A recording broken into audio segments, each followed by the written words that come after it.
Ruang sidang DPR siang itu berbeda dari biasanya.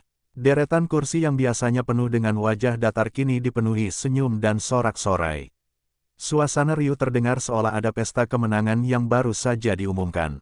Kabar yang memicu keriuhan itu datang langsung dari istana. Presiden Prabowo menandatangani keputusan penghapusan tantiem bagi komisaris BUMN. Keputusan yang tak pernah dibayangkan akan benar-benar diambil akhirnya menjadi kenyataan. Tepuk tangan membahana, beberapa anggota berdiri sambil meneriakkan kalimat dukungan. Ini langkah besar untuk rakyat, teriak seorang legislator dari barisan depan. Sorakan itu menggema, menenggelamkan suara ketua sidang yang berulang kali mengetuk palu untuk menenangkan ruangan. Namun justru semakin ditekan, sorak semakin memuncak. Para jurnalis yang duduk di balkon langsung menyalakan kamera, merekam momen bersejarah. Mereka tahu, headline besok pasti penuh dengan kata, DPR bersorak sambut keputusan Presiden. Namun tidak semua wajah di ruangan itu berseri. Ada juga yang hanya bertepuk tangan seadanya, mata mereka tampak ragu. Mereka tahu, keputusan drastis ini bukan sekadar simbol politik, melainkan akan mengguncang sistem. Bisik-bisik mulai terdengar di pojok ruangan. Tak masuk akal, ujar seorang anggota senior dari fraksi oposisi. Kalimat itu diucapkan lirih, tapi cukup jelas untuk ditangkap oleh rekan di sebelahnya. Kata-kata itu kemudian menyebar, menjadi percakapan kecil di antara anggota lain. Ada yang menilai langkah Prabowo nekat, ada yang menyebut berani, namun hampir semua setuju bahwa dampaknya akan luas. Di luar gedung DPR, berita itu sudah sampai ke telinga rakyat. Media sosial mendidih, penuh dengan perdebatan. Ada yang bersorak gembira karena melihat Presiden menentang privilese kaum elit, ada pula yang skeptis. Ini pasti cuma pencitraan, tulis seorang netizen. Namun di kolom komentar lain, ada yang membalas, biar pencitraan, yang penting nyata. Akhirnya ada yang berani cabut hak istimewa komisaris. Sementara rakyat bersuara di dunia maya, para komisaris BUMN justru dilanda kepanikan. Di berbagai grup percakapan internal, berita itu menyebar cepat. Apakah benar tantiem dihapus? Tanya seorang komisaris muda. Jawaban datang singkat, iya, dan berlaku mulai tahun ini. Suasana panas pun mulai terbentuk di kalangan mereka. Seorang komisaris senior menulis dengan nada keras, kalau seperti ini, lebih baik kita berhenti. Tidak ada gunanya bertahan tanpa penghargaan. Pernyataan itu membuat forum daring komisaris riuh. Ada yang langsung setuju, ada yang menolak ide mundur. Berhenti massal hanya akan membuat kita tampak tamak, bantah seorang lainnya. Meski demikian, benih perlawanan sudah tumbuh. Para komisaris merasa harga diri mereka diinjak, seolah kerja keras mereka tak lagi dianggap bernilai. Di saat bersamaan, DPR masih larut dalam euforia. Seorang anggota diwawancarai wartawan di lorong gedung. Kenapa Bapak bersorak sekeras itu tadi? Tanya seorang reporter. Dengan senyum lebar, sang anggota menjawab, karena ini kemenangan moral. Rakyat sudah lama muak dengan privilese komisaris. Keputusan Presiden membuktikan keberpihakan pada keadilan. Jawaban itu segera menjadi kutipan di berbagai media. Narasi yang terbentuk, DPR mendukung penuh keputusan Presiden, sementara komisaris mulai terdesak. Namun tak semua percaya pada narasi indah itu. Seorang pengamat ekonomi memperingatkan di televisi malam harinya, kalau komisaris benar-benar mundur massal, manajemen BUMN bisa terguncang. Ini tidak bisa dianggap enteng. Kekhawatiran itu masuk ke telinga masyarakat. Di warung kopi, obrolan tentang tantiem dihapus menjadi topik hangat. Ada yang mendukung penuh, ada yang cemas soal layanan publik. Prabowo sendiri menerima laporan sorakan DPR di ruang kerjanya. Ia hanya mengangguk tipis. Sorak itu hanya awal, gumamnya, badai sesungguhnya akan datang dari para komisaris. Malamnya, dugaan itu terbukti. Sebuah surat resmi sampai di meja Sekretariat Negara. Isinya jelas dan lugas, Forum Komisaris BUMN keberatan atas penghapusan tantiem, dan mempertimbangkan untuk berhenti secara bersama. Surat itu menjadi tanda bahwa konflik baru saja dimulai. Apa yang disambut DPR dengan sorak-sorai, kini berubah menjadi ancaman krisis yang membayangi perekonomian nasional. Lampu-lampu jalan di sekitar Sudirman masih terang ketika sekelompok komisaris BUMN memasuki sebuah hotel bintang 5. Mereka datang bergantian, mencoba menghindari sorotan media yang sudah mencium kabar adanya pertemuan darurat. Di ruang rapat besar lantai 10, kursi-kursi sudah tertata rapi. Aroma kopi hitam dan asap rokok memenuhi udara. Wajah-wajah yang biasanya penuh wibawa kini tampak tegang dan gusar. Keputusan presiden tidak bisa kita terima. Ini penghinaan, kata seorang komisaris senior, membuka rapat dengan suara berat. Seorang lainnya segera menimpali, kalau kita hanya diam, publik akan menganggap kita tidak punya harga diri. Sudah saatnya kita melawan. Beberapa kepala mengangguk. Namun di sisi lain, ada juga yang terlihat ragu. Melawan presiden, apa tidak terlalu berisiko? Kalau kita mundur serentak, siapa yang menjamin posisi kita akan diganti dengan lebih baik? Ruang rapat semakin panas. Kata, mundur massal, berkali-kali diucapkan, namun selalu memunculkan perdebatan sengit. Seorang komisaris muda akhirnya berbicara. Mungkin sebaiknya kita coba jalur kompromi. Minta audiensi dengan presiden, jelaskan dampak penghapusan tantiem terhadap kinerja. Usul itu langsung disambar dengan tawa sinis dari salah satu senior. Kompromi apa? Presiden sudah bilang keputusannya final. Jangan buang waktu. Kata, final, menjadi beban di kepala semua yang hadir. Mereka sadar pintu negosiasi nyaris tertutup, namun belum siap melepaskan privilese yang sudah mereka nikmati bertahun-tahun. Sementara itu, di televisi nasional, juru bicara pemerintah muncul dengan wajah tenang. Presiden tetap pada keputusannya. Tantiem dihapus demi kepentingan rakyat. Tidak ada ruang untuk tawar-menawar. Pernyataan itu memicu gejolak baru. Di sosial media, rakyat semakin terbelah. Ada yang mendukung keras, ada yang mencibir komisaris yang dianggap manja. Kalau mereka nggak mau kerja tanpa bonus, kasih ke orang lain saja. Banyak kok rakyat yang mau jadi komisaris, tulis seorang pengguna Twitter. Namun ada juga yang khawatir. Kalau komisaris benar-benar mundur massal, siapa yang jamin BUMN tetap jalan? Jangan-jangan justru bikin ekonomi anjlok. Kekhawatiran itu terbukti di pasar keuangan. Saham-saham BUMN mulai turun perlahan, menandakan investor membaca situasi sebagai sinyal bahaya. Di gedung DPR, suasana tak lagi seramai kemarin. Para anggota yang kemarin bersorak ini mulai berbisik, khawatir dampak nyata akan menghantam perekonomian. Apakah kita terlalu cepat mendukung tanpa catatan? Tanya seorang legislator pada rekannya di sela rapat komisi. Jawaban rekannya hanya berupa anggukan pelan. Mereka sadar sorak-sorai kemarin mungkin akan jadi bumerang. Prabowo sendiri tetap tenang. Di ruang kerjanya, ia menerima laporan perkembangan pasar dan reaksi publik. Biarkan saja, katanya singkat kepada stafnya. Kalau mereka benar mundur, itu pilihan mereka. Negara tetap jalan. Namun di balik ketenangan itu, ia tahu resiko besar mengintai. Mundurnya puluhan komisaris sekaligus bisa membuat manajemen BUMN goyah, setidaknya untuk sementara waktu. Di ruang rapat hotel, ketegangan belum mereda. Seorang komisaris akhirnya menutup diskusi dengan nada penuh tekad. Kalau presiden tidak mau mendengar, maka biar rakyat yang tahu, kita akan mundur, dan biarkan mereka merasakan akibatnya. Keputusan itu disambut tepuk tangan sebagian besar yang hadir, meski tidak semua setuju. Sebagian masih diam, menimbang untung rugi dari langkah berani tersebut. Malam itu, berita bocor ke media. Judul besar terpampang di layar kaca, komisaris pertimbangkan mundur massal. Kabar itu menimbulkan kehebohan baru. Di satu sisi rakyat bersorak, di sisi lain pasar dan birokrasi mulai ketar-ketir. Dunia politik memasuki babak baru, pertarungan antara tekad presiden yang dianggap tak tergoyahkan, dan perlawanan komisaris yang merasa haknya dicabut. Pagi itu, halaman depan kantor Kementerian BUMN dipenuhi wartawan. Mikrofon, kamera, dan perekam suara mengarah ke satu titik, pintu utama tempat para pejabat diperkirakan keluar masuk. Desas-desus soal mundurnya komisaris massal membuat media berlomba mencari pernyataan resmi. Namun hingga siang hari, tak ada satupun pejabat yang mau memberikan komentar. Di dalam gedung, suasana rapat internal berlangsung panas. Menteri BUMN berulang kali mengetuk meja, mencoba menenangkan diskusi yang kacau. Kita harus jaga stabilitas. Jangan sampai masyarakat kehilangan kepercayaan, ujarnya dengan nada tegas. Namun seorang staf senior menimpali, Pak Menteri, kalau komisaris benar-benar mundur, kita kekurangan orang.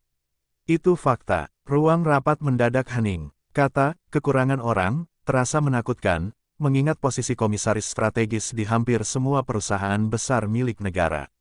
Di DPR, rapat Komisi Keuangan juga memanas. Seorang anggota berteriak, kita tidak bisa diam. Kalau benar komisaris mundur, apa cadangan rencana kita?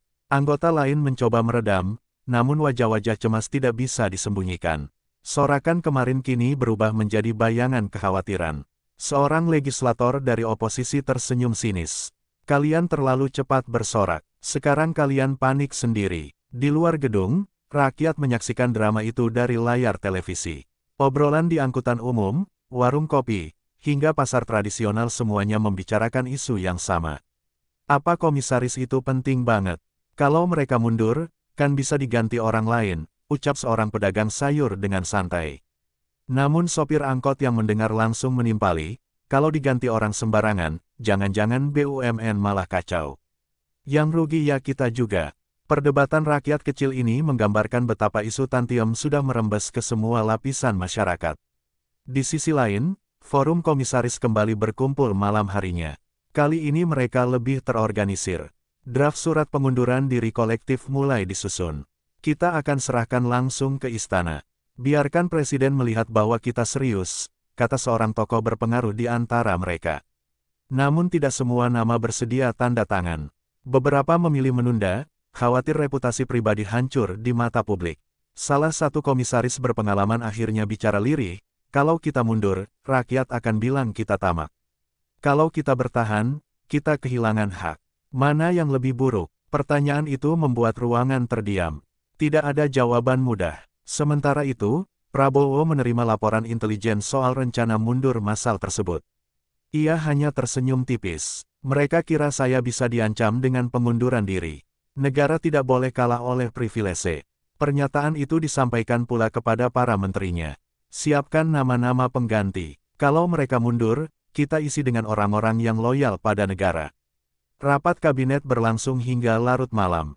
Nama-nama calon komisaris baru mulai dibicarakan, sebagian berasal dari kalangan akademisi, sebagian lagi dari tokoh muda. Berita bocor lagi ke media. Kali ini judulnya, pemerintah siapkan komisaris baru, tak gentar ancaman mundur massal. Reaksi publik semakin riuh. Rakyat yang mendukung presiden bersorak, namun pasar semakin gelisah. Investor tak suka ketidakpastian, dan gejolak harga saham semakin terasa. Hari itu berakhir dengan suasana campur aduk, pemerintah tenang di luar tapi waspada di dalam, komisaris terpecah antara mundur dan bertahan, DPR resah pada keputusan mereka sendiri, dan rakyat terus memperdebatkan siapa yang benar. Keesokan paginya, halaman depan istana sudah dipenuhi wartawan sejak subuh. Semua menanti kabar terbaru, apakah surat pengunduran diri massal komisaris benar-benar sampai ke tangan presiden. Menjelang pukul 10, sebuah iring-iringan mobil hitam memasuki kompleks istana. Dari balik kaca gelap, terlihat beberapa wajah komisaris yang dikenal publik. Wartawan berteriak, mengajukan pertanyaan, namun tak ada yang mau membuka mulut. Mereka masuk ke gedung dengan wajah tegang, membawa map berwarna coklat tebal. Di ruang tunggu istana, suasana canggung tercipta. Para komisaris duduk berjajar, sebagian sibuk mengetuk-ngetukkan pena, sebagian lainnya hanya menunduk. Seorang pejabat protokoler masuk, mempersilakan mereka menunggu giliran untuk bertemu presiden. Tidak lama kemudian, pintu ruangan utama terbuka. Prabowo berdiri tegak, menyambut mereka dengan senyum tipis. Silakan duduk, katanya singkat. Suaranya tenang, namun menyimpan wibawa yang membuat ruangan terasa kaku. Ketua delegasi komisaris menyerahkan map coklat itu. Bapak Presiden, ini sikap resmi kami. Kami merasa keputusan penghapusan Tantium tidak adil. Karena itu, kami menyatakan keberatan, dan mempertimbangkan untuk berhenti. Prabowo membuka map itu perlahan. Ia membaca beberapa baris, lalu menutupnya kembali tanpa mengubah ekspresi. Terima kasih, katanya singkat. Tapi saya ingin bertanya satu hal, apakah Anda semua bekerja untuk uang, atau untuk negara? Pertanyaan itu membuat ruangan hening. Tidak ada yang langsung menjawab. Prabowo melanjutkan, kalau jawabannya uang, silakan pergi.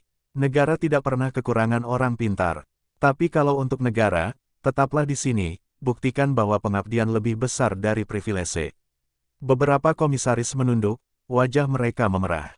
Ada yang terlihat marah, ada pula yang justru merasa tersindir dalam hati. Ketegangan berlangsung beberapa menit, hingga akhirnya Prabowo berdiri dan meninggalkan ruangan.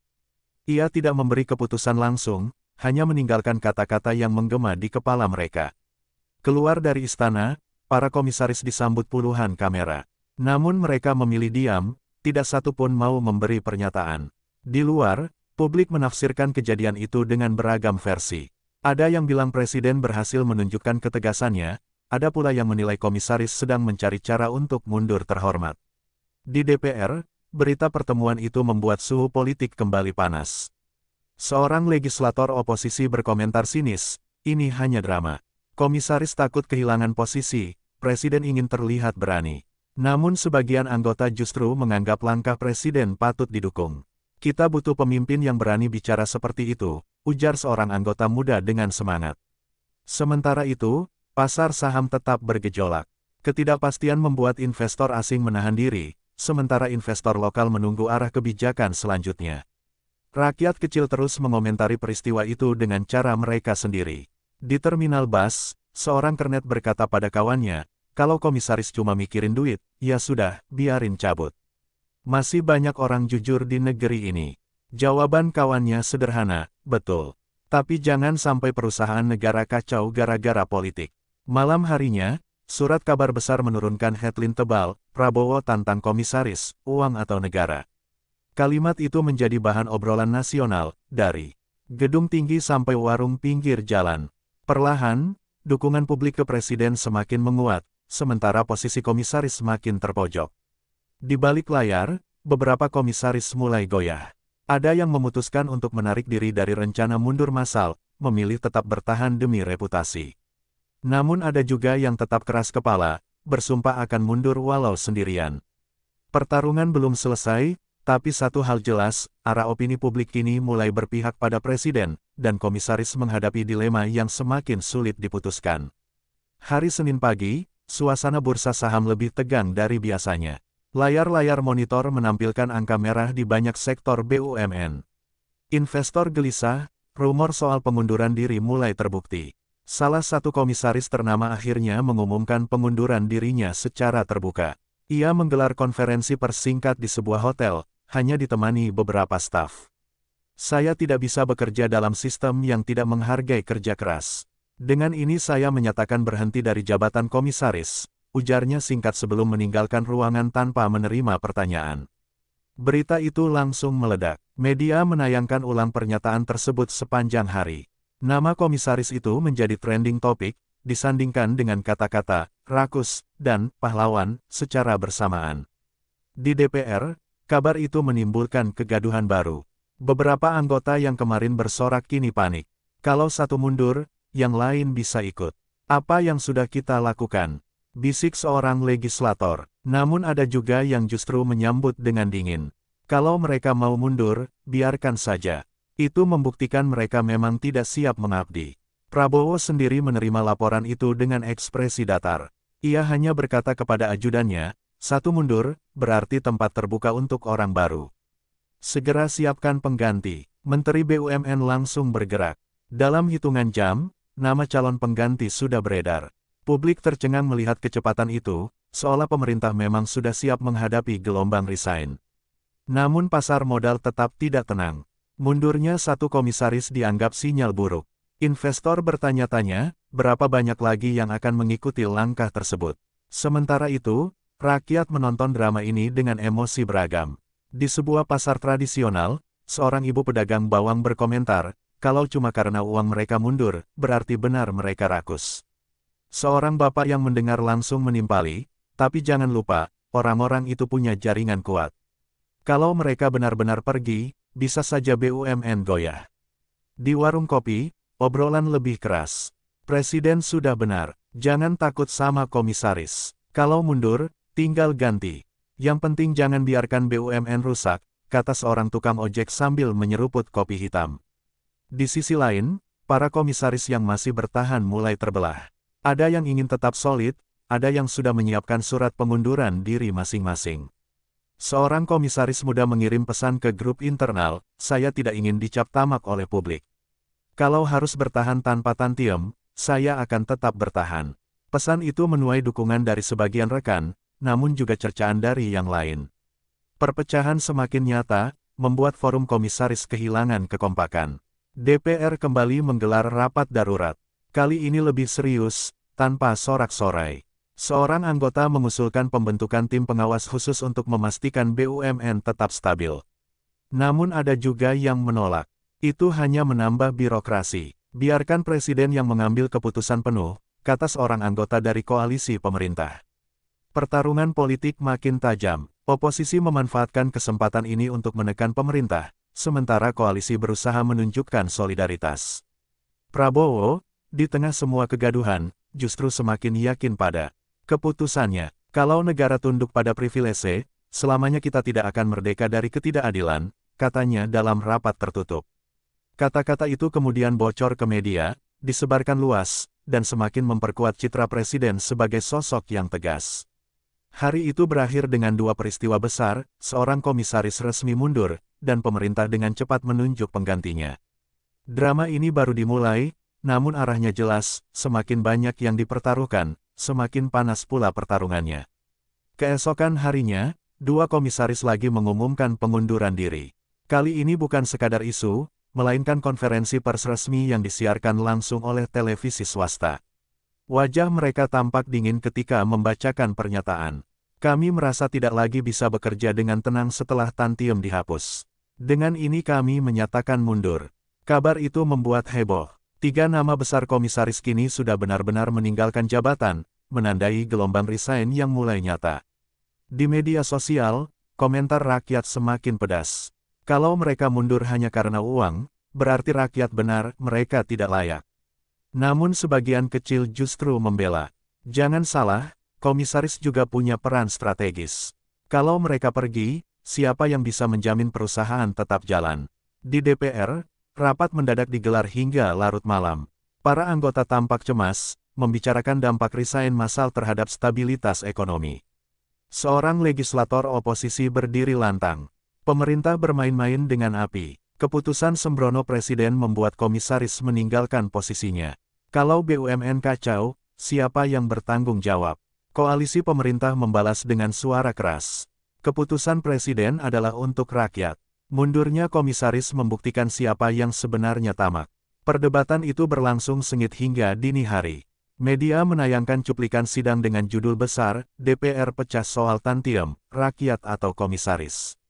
Sementara itu, di pasar modal, dampaknya semakin nyata. Saham-saham BUMN strategis anjlok tajam. Investor asing mulai menarik sebagian dana, membuat kurs rupiah sedikit tertekan. Bank Dunia dan IMF mengeluarkan pernyataan singkat, meminta pemerintah Indonesia menjaga stabilitas ekonomi. Meski diplomatis, jelas bahwa isu Tantium sudah menarik perhatian internasional. Prabowo menerima laporan itu dengan wajah serius. Ia tahu dampaknya tidak lagi sebatas politik domestik, tetapi juga citra Indonesia di mata dunia. Dalam rapat kabinet, ia menegaskan, kita tidak boleh goyah. Investor butuh kepastian. Tunjukkan bahwa negara bisa jalan meski komisaris pergi. Menteri BUMN kembali dipaksa bergerak cepat. Daftar nama pengganti makin panjang, sebagian diambil dari kalangan profesional muda, sebagian dari akademisi. Namun penunjukan itu justru menimbulkan kontroversi baru. Beberapa nama dianggap tidak berpengalaman, sekadar simbol perlawanan terhadap komisaris lama. Di media sosial, netizen menyindir, komisaris lama dianggap rakus. Komisaris baru dianggap amatir. Jadi sebenarnya rakyat dapat apa? Di sisi lain, rakyat kecil tetap memandang sederhana.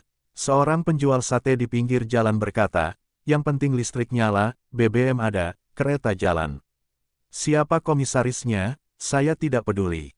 Namun kalangan menengah ke atas, terutama pengusaha, mulai resah. Mereka khawatir transisi mendadak bisa mengacaukan bisnis. DPR kembali menerima desakan publik untuk turun tangan lebih serius. Ada yang mengusulkan pemanggilan Menteri BUMN, bahkan Presiden sekalipun, untuk menjelaskan strategi jangka panjang. Oposisi semakin lantang. Mereka menuduh pemerintah hanya ingin populis, tanpa memikirkan efek ekonomi. Jangan main api dengan stabilitas nasional, kata seorang tokoh oposisi dalam konferensi pers. Sementara itu, di dalam forum komisaris yang masih aktif, kebingungan makin besar. Ada yang mendesak mundur total, ada yang menahan diri. Seorang komisaris berbisik lirih kepada rekannya, kalau kita semua pergi, rakyat akan marah. Kalau kita bertahan, kita kehilangan hak. Ini jebakan. Hari itu ditutup dengan situasi penuh ketidakpastian, 3 komisaris resmi mundur, pasar terguncang, DPR terpecah, rakyat terbelah, dan dunia internasional mulai mengawasi langkah pemerintah Indonesia. Sore itu, kabar mengejutkan datang dari salah satu BUMN energi terbesar di negeri ini. Direksi mengumumkan bahwa beberapa proyek penting harus ditunda karena kekosongan posisi komisaris yang mundur. Pengumuman itu segera memicu kepanikan. Media menyorot tajam, menyebut mundurnya komisaris bukan lagi sekadar isu politik, melainkan sudah berdampak langsung pada roda ekonomi. Di gedung DPR, rapat darurat kembali digelar. Suasana kali ini jauh lebih serius. Anggota dewan yang kemarin bersorak ini menundukkan kepala, menyadari situasi tidak sesederhana yang mereka bayangkan. Seorang anggota oposisi berdiri dengan suara lantang. Lihat apa yang terjadi sekarang.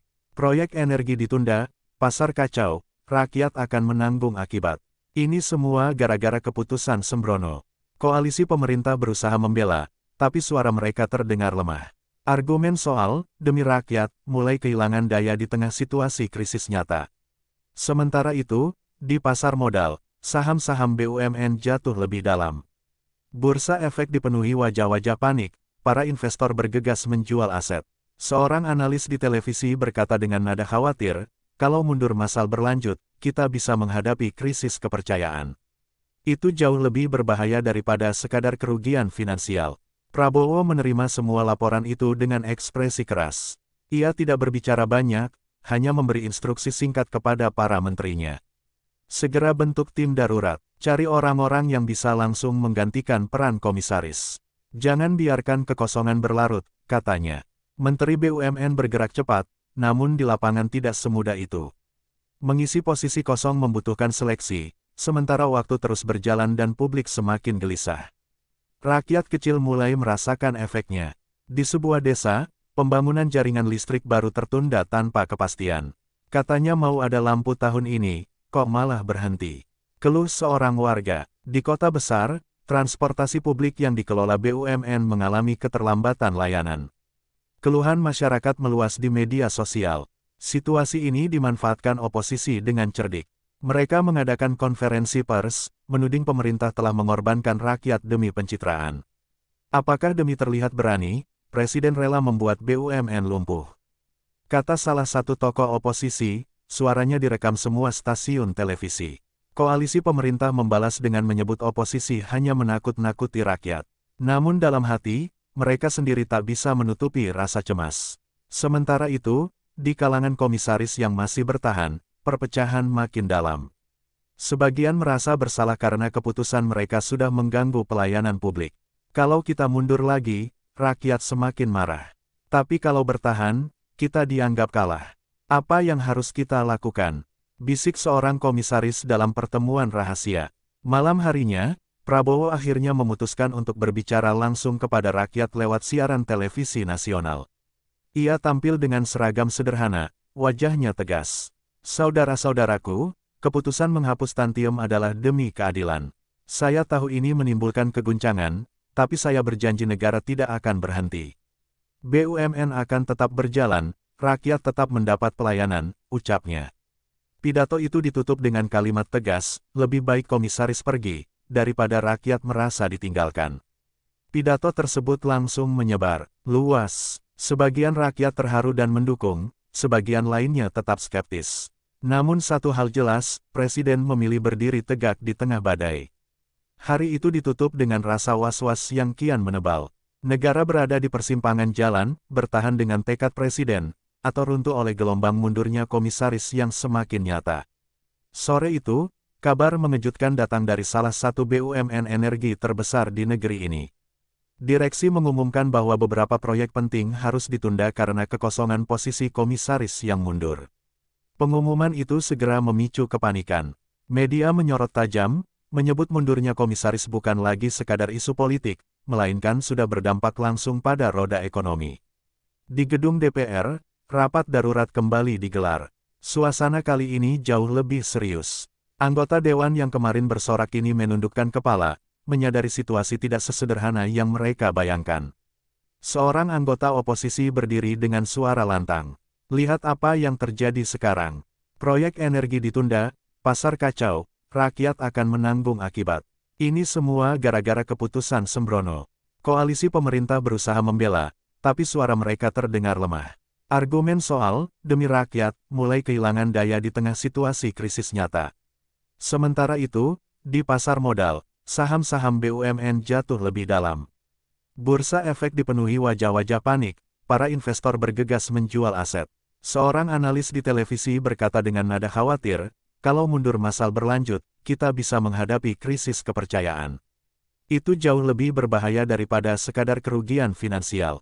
Prabowo menerima semua laporan itu dengan ekspresi keras. Ia tidak berbicara banyak, hanya memberi instruksi singkat kepada para menterinya. Segera bentuk tim darurat, cari orang-orang yang bisa langsung menggantikan peran komisaris. Jangan biarkan kekosongan berlarut, katanya. Menteri BUMN bergerak cepat, namun di lapangan tidak semudah itu. Mengisi posisi kosong membutuhkan seleksi, sementara waktu terus berjalan dan publik semakin gelisah. Rakyat kecil mulai merasakan efeknya. Di sebuah desa, pembangunan jaringan listrik baru tertunda tanpa kepastian. Katanya mau ada lampu tahun ini, kok malah berhenti. Keluh seorang warga, di kota besar, transportasi publik yang dikelola BUMN mengalami keterlambatan layanan. Keluhan masyarakat meluas di media sosial. Situasi ini dimanfaatkan oposisi dengan cerdik. Mereka mengadakan konferensi pers, menuding pemerintah telah mengorbankan rakyat demi pencitraan. Apakah demi terlihat berani, Presiden rela membuat BUMN lumpuh? Kata salah satu tokoh oposisi, suaranya direkam semua stasiun televisi. Koalisi pemerintah membalas dengan menyebut oposisi hanya menakut-nakuti rakyat. Namun dalam hati, mereka sendiri tak bisa menutupi rasa cemas. Sementara itu, di kalangan komisaris yang masih bertahan, perpecahan makin dalam. Sebagian merasa bersalah karena keputusan mereka sudah mengganggu pelayanan publik. Kalau kita mundur lagi, rakyat semakin marah. Tapi kalau bertahan, kita dianggap kalah. Apa yang harus kita lakukan? Bisik seorang komisaris dalam pertemuan rahasia. Malam harinya, Prabowo akhirnya memutuskan untuk berbicara langsung kepada rakyat lewat siaran televisi nasional. Ia tampil dengan seragam sederhana, wajahnya tegas. Saudara-saudaraku, keputusan menghapus Tantium adalah demi keadilan. Saya tahu ini menimbulkan keguncangan, tapi saya berjanji negara tidak akan berhenti. BUMN akan tetap berjalan, rakyat tetap mendapat pelayanan, ucapnya. Pidato itu ditutup dengan kalimat tegas, lebih baik komisaris pergi, daripada rakyat merasa ditinggalkan. Pidato tersebut langsung menyebar luas. Sebagian rakyat terharu dan mendukung, sebagian lainnya tetap skeptis. Namun satu hal jelas, Presiden memilih berdiri tegak di tengah badai. Hari itu ditutup dengan rasa was-was yang kian menebal. Negara berada di persimpangan jalan, bertahan dengan tekad Presiden, atau runtuh oleh gelombang mundurnya komisaris yang semakin nyata. Keesokan harinya, tim darurat resmi mulai bekerja. Mereka terdiri dari para akademisi, profesional muda, dan pejabat senior yang ditunjuk langsung oleh Presiden.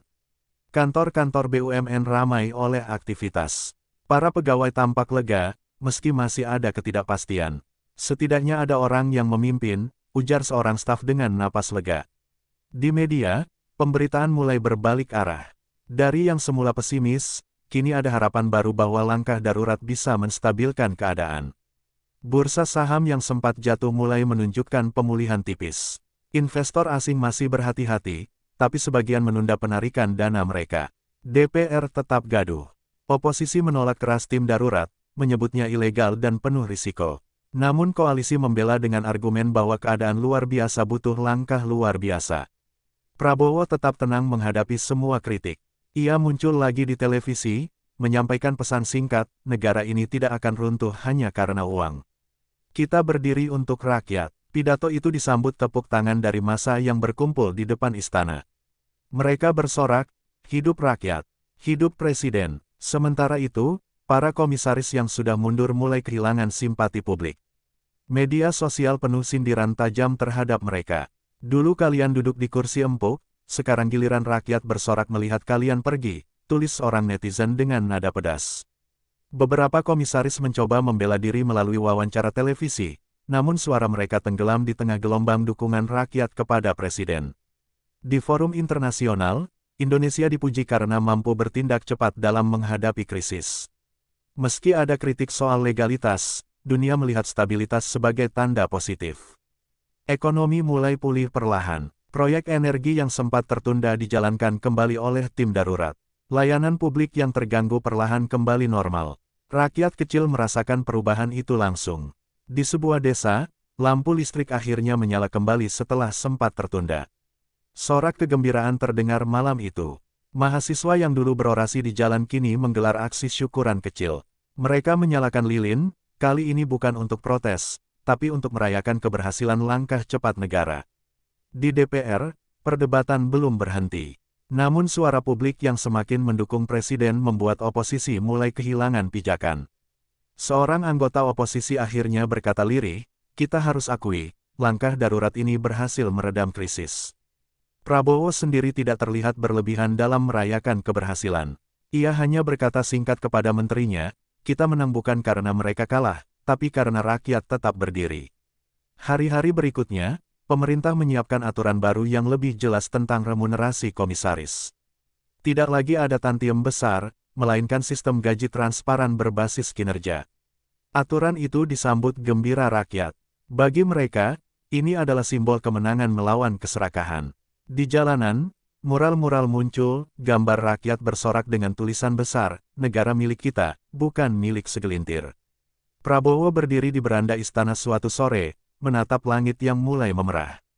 Ia tahu pertempuran belum usai, tapi untuk kali ini, rakyat berada di sisinya. Hari itu ditutup dengan tenang.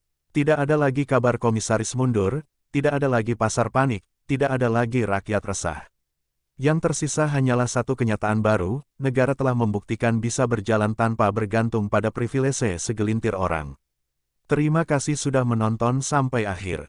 Kalau kalian suka dengan cerita ini, jangan lupa klik tombol like, tinggalkan komentar kalian di bawah, dan pastikan kalian sudah subscribe supaya tidak ketinggalan cerita menarik berikutnya. Aktifkan juga lonceng notifikasinya, ya. Sampai jumpa di video selanjutnya.